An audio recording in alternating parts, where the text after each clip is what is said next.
office in here. You see, so Christ came walking in the office of the Messiah, which actually infuriated the Jews, because he professed to be the Messiah. He professed to be the one that they've been waiting for. But because he came in such lowly estate, they wouldn't receive him. A lot of times we miss a blessing because it didn't come packaged the way we expect it. Are you with me here? I could go down the road on that one, but let me leave that alone. Praise God. Listen, he didn't come in the same package that they expected. But it didn't change the fact that he was the Messiah. Are you with me here? And so it infuriated the Jews when he talked about that. The Pharisees and the religious leaders, they were obsessed with killing him. If he can call himself God, he said, you're blaspheming. And because they were so righteous to the letter, you see, because they observed the law, and they were righteous to the letter, so they could not believe that this man, born of this poor girl with a carpenter's father, who made this crazy claim that he was the Messiah. So they were infuriated. They wanted to kill him. The religious leaders, when he was captured, the religious leaders, they were not interested in giving him a fair trial. So it's not just, no, we're having unfair. Well, let's leave that. In their minds, Jesus had to die. The blind obsession led them to prevent justice that they were appointed to protect. The same man who were group that was protected to keep the law were the same one abusing the law. Does that ring a bell? So they were appointed to uphold the integrity of the law. But with their obsession to kill Jesus, they abused the law.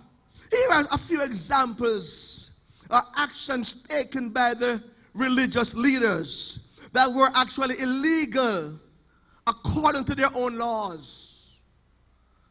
First, even before the trial, according to St. John 11, verse 50, it had been determined that Jesus must die.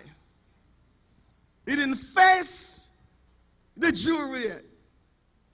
He didn't face the arguments yet. But the moment they captured him, they made this conscious decision, wow, that he must die. You see, so there are those who believe that everyone is innocent until proven guilty. But in this case, come here, the fact that he was caught, the decision was made right there before the trial that he was guilty. Second thing, false witnesses were sought to testify against him.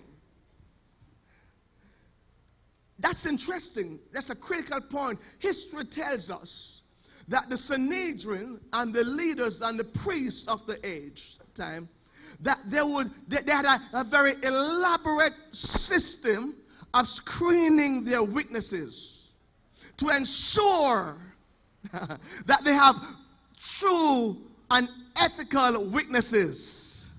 It was the same group who had this elaborate scheme or system to choose witness they can use. It's the same group who picked up some false witnesses to testify against him. You see, there's some folk that want to keep you down, you know.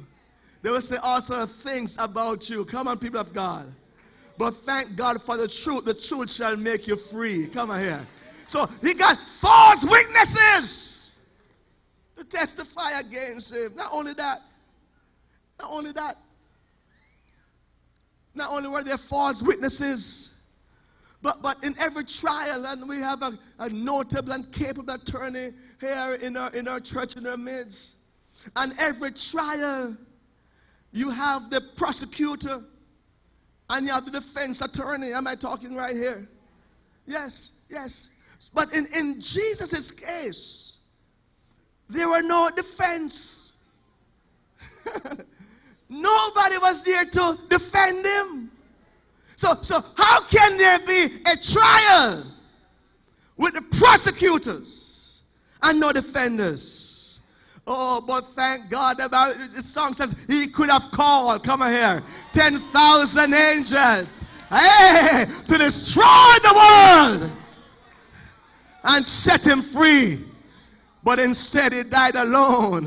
Oh, the Bible says he didn't even try to defend himself. When they asked him questions, he said not a word, because he knew he was there on purpose. So he didn't have to defend himself. Let me just throw this in for free. Time is running. The problem we have sometimes, we're too busy trying to defend ourselves on some matters. Come here. We have to prove ourselves right. And we go to no ends to prove that I am right.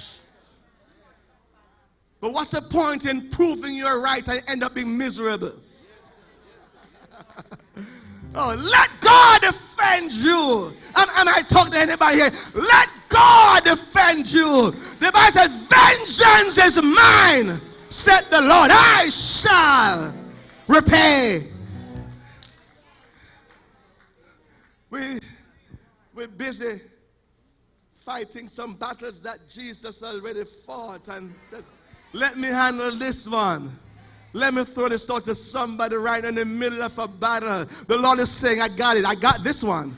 I got this one. I don't know, I'm testifying to right now. But the Lord is saying, I got this one. Somebody give God praise. You're there talking, arguing, trying to find folks to collaborate your story and your events. When God says, I got it, I got it, I got it, I got it, I got it. Wow.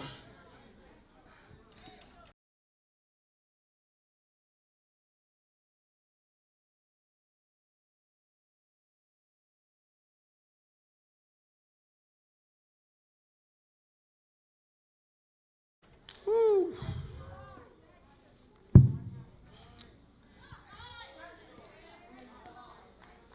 So he was tried, found guilty, was crucified, and was buried. The amazing thing is this. And Good Friday we talked about the fact that it was Pilate's intention. They wanted to release him. And so they went into the jail. Probably took somebody off death row named Barabbas. Because this was a notable criminal. Come here. Deacon, come here. He's not a notable criminal. I can vouch to this man and him long time. But it's like, this is Barabbas right here. Come on, Brother Michael. I know you too. And here is Jesus standing right there. And so they wanted to release him. And so he figured that the only way I can do it in a justified way is to give them an opportunity to release him. So if I find the worst man in jail and put him next to Jesus, I am convinced, oh, glory to God, I am convinced that they will release Jesus. Are you still here? Are you still here? But because they have the hatred. Hatred is a crazy thing, man. Hatred blinds you. Come on here. You don't see right when you have hatred in your heart. You don't process things fairly when you have hatred in your heart. Oh God. When there's hatred in your heart, you call good evil and evil good. Am I talking to anybody here today? So we got to stamp out hatred. Come on, people of God. Stamp out hatred. And so they put up Jesus against Barabbas. And it was the custom of that time that they released one person. That was the custom. And so he knew, man, because there's a custom, there's a tradition now. Jesus is going to go free. Has anybody ever believed that, man, this is going to work out this way? Oh, we have had some situation, man. Our minds are made up, man. Or suitcase packed, and we know we're traveling. We know we're doing this. I know I'm getting this job. But so when they put him up against Jesus, he thought that everybody was a resounding statement, release Jesus. And so when he asked the question, who should I release on this day of grace? And they says, give us Barabbas. Give us the murderer. Come on here. Give us the thief. Oh my God. Give us the man that has caused so much damage. And he could not believe his ears. And says, so what must I do with this just man? Wow. This righteous man. This man was done no evil. What must I do with him? And they shout with a loud voice, crucify him. Crucify him. Oh, they had so much hatred in their heart. They said, let his blood be upon us and upon our children. Oh, you're not talking to me today.